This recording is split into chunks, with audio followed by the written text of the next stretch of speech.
नमस्कार मित्रों, आज आपके सामने कक्षा 12 राजनीति विज्ञान विषय का अध्याय यानी कि लेकर आया हूँ क्षेत्रवाद।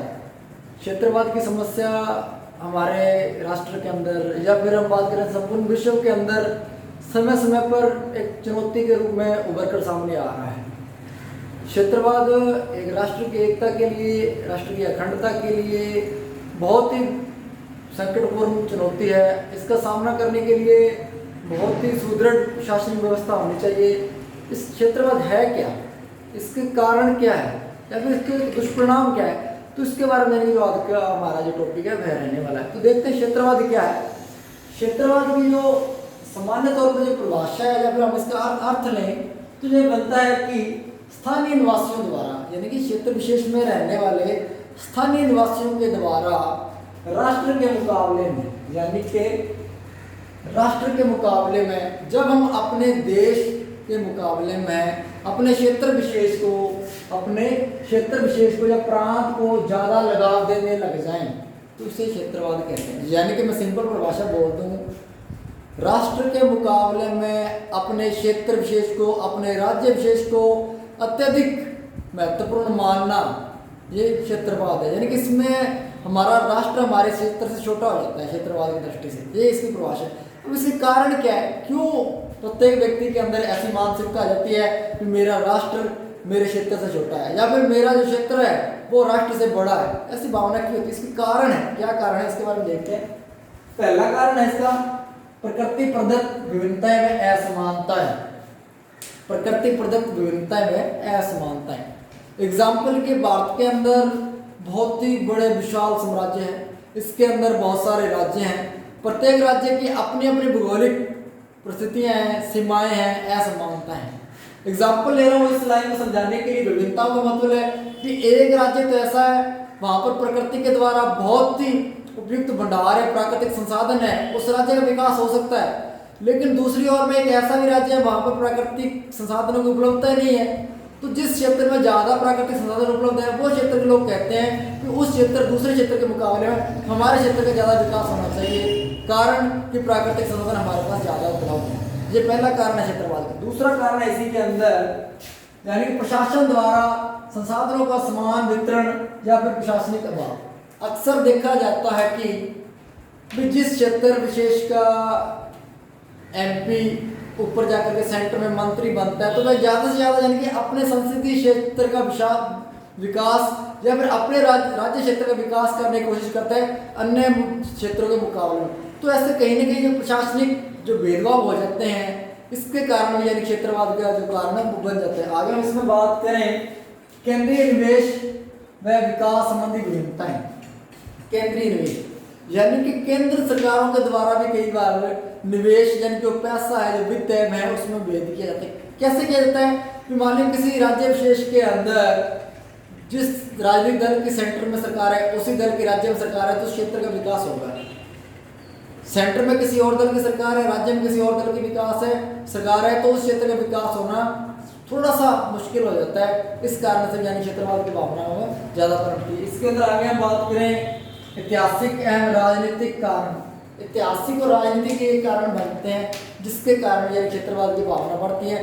यानी कि इसमें राजनीति का काफी बोलबाला होता है, यानी कि वही जो नेता लोग होते हैं वे अपने क्षेत्र का विकास करने की ज्यादा कोशिश करते हैं। इसके अंदर हम आगे देखें सांस्कृतिक विभिन्नताएं।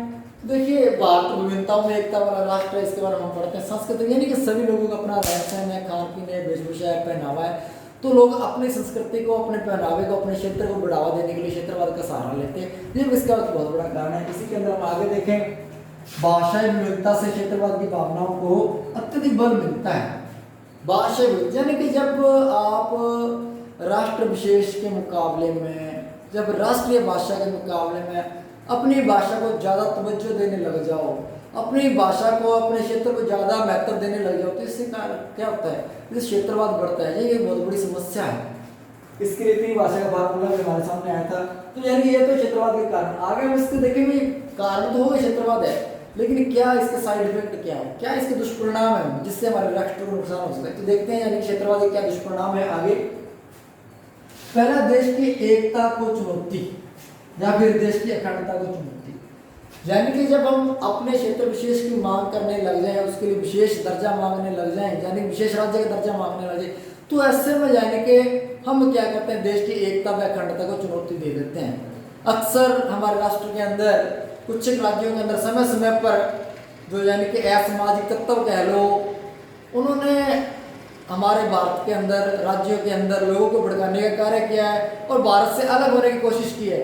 इसका एग्जाम्पल बहुत से राष्ट्र है हमारे लिए, यानी बहुत से राज्य हमारे राष्ट्र के अंदर हैं जो समय समय पर हमारे देश से अलग होने के अलगाववादी नीति को बनाते हैं। कारण क्या है, कारण इसका दुष्परिणाम, इसका कारण क्या बनता है, इसका कारण बनता है यानी क्षेत्रवाद, यानी वो अपने क्षेत्र को ज्यादा महत्व देते हैं, इस कारण से यानी कि होता है, ये इसका दुष्परिणाम। तीसरा भूमिपुत्र की अवधारणा। भूमिपुत्र यानी कि मैं जिस क्षेत्र विशेष में पला हूँ, बड़ा हुआ हूँ, जिस क्षेत्र में मेरे को नेता बनाया, तो मैं उस क्षेत्र का विकास करूंगा, दूसरा देश मेरे लिए कुछ नहीं है, तो ये भूमि विकास है। यानी कि अपने क्षेत्र के लिए ही ज्यादा से ज्यादा विकास की जो योजना उपलब्ध कराना है, यानी कि इसका दुष्परिणाम है क्षेत्रवाद का। आगे इसकी हम बात करें नए राज्यों की मांग, तो समय समय पर नए राज्यों के गठन की मांग होती है। क्यों होती है? क्योंकि वो क्षेत्रवाद को बढ़ावा देते हैं, वो अपने कहते हैं मेरे क्षेत्र का विकास होगा, इसके लिए नए राज्य की मांग करते हैं। ज्यादातर तो राज्यों की मांग भाषा के आधार पर ही कर रहे हैं लोग, धर्म के आधार पर ही कर रहे हैं, जाति के आधार पर ही कर रहे हैं। उनको राष्ट्र से मतलब नहीं है, उन्हें अपने धर्म जाति से मतलब है, अपने क्षेत्र से मतलब है, वो अपने के लिए अलग भाषा में बात करते हैं, राज्य की मांग करते हैं। आगे इसमें देखते हैं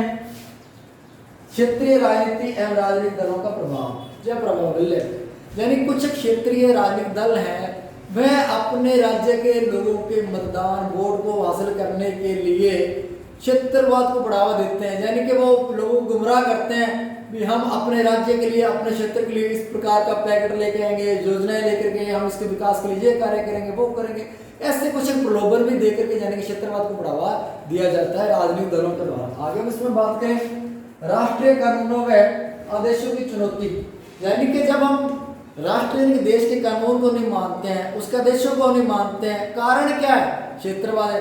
तो इस कारण से यानी कि जो हमारा जो राष्ट्रीय कानून है उसकी धज्जियां उड़ने लग जाती है, इसका दुष्परिणाम निकलता है हमारे सामने, यानी कि क्षेत्रवाद का कारण होता है। आगे इसमें देखते हैं स्वयंभू नेताओं का उदय, यानी कि वो क्षेत्र विशेष के नेता अपने आप में बहुत महान नेता होते हैं और लोगों को पीछे लगा करके यानी कि क्षेत्रवाद को बढ़ावा देते हैं, और लोग इसके लिए बहुत ही दुष्परिणाम की बात है। आगे हम इसमें देखें अंतर्राष्ट्रीय राजनीति में देश की साख को खतरा।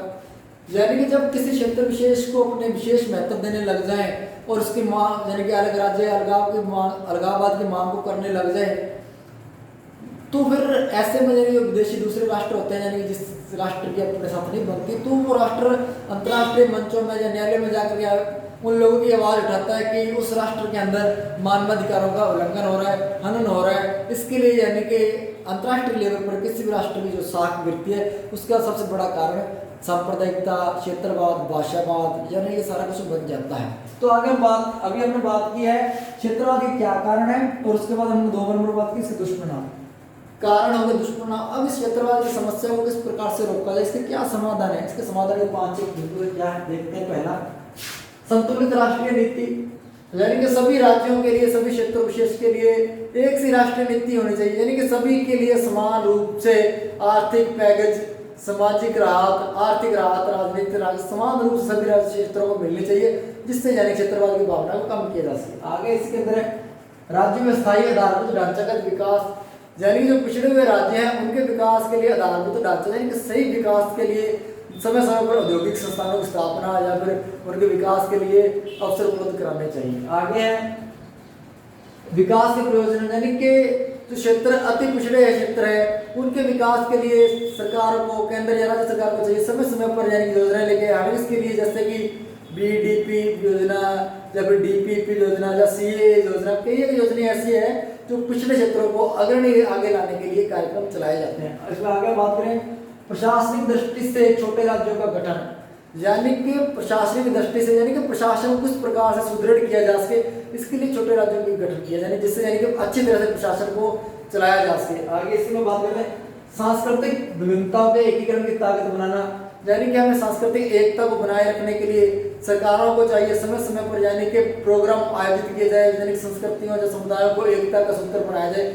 या फिर इसके साथ साथ जो हमारे मीडिया बंधु हैं, इन्हें चाहिए कि हमें लोगों के सामने सांप्रदायिक एकता की भावना लेकर के आए, लोगों के अंदर एकता या संस्कृति को समन्वित करने के प्रोग्राम लेके आए। लेकिन वर्तमान में कुछ हालात ऐसे नहीं मेरे को नजर आ रहे हैं आगे हम इसमें देखते हैं भाषाई विविधता के कारण, यानी कि हमें भाषाई विविधता यानी कि हमें अपनी भाषा के साथ साथ राष्ट्रीय भाषा या फिर दूसरी क्षेत्रीय भाषाओं को महत्व देना चाहिए, जिससे कि हमारी जो क्षेत्रवाद की समस्या है इससे हमें मुक्ति या फिर निजात मिल सके। यानी कि आज का जो हमारा चैप्टर था यहाँ क्षेत्रवाद का यानी कि क्या अर्थ है, तो इसके बारे में मैंने बताया है कि जब हम अपने राष्ट्र के मुकाबले में अपने राज्य विशेष को ज्यादा महत्व देने लग जाए तो इससे क्षेत्रवाद पनपता है। इसके कारणों का हमने चर्चा की है, दुष्परिणाम हमने देख लिए, कारण हो गए दुष्परिणाम। अब इसमें हमने चर्चा की है इसके समाधान के उपाय क्या, उपाय हमने देख लिए हैं। अगर आपको ये वीडियो अच्छा लगा तो प्लीज लाइक, कमेंट, शेयर और चैनल को जरूर सब्सक्राइब कीजिए। धन्यवाद।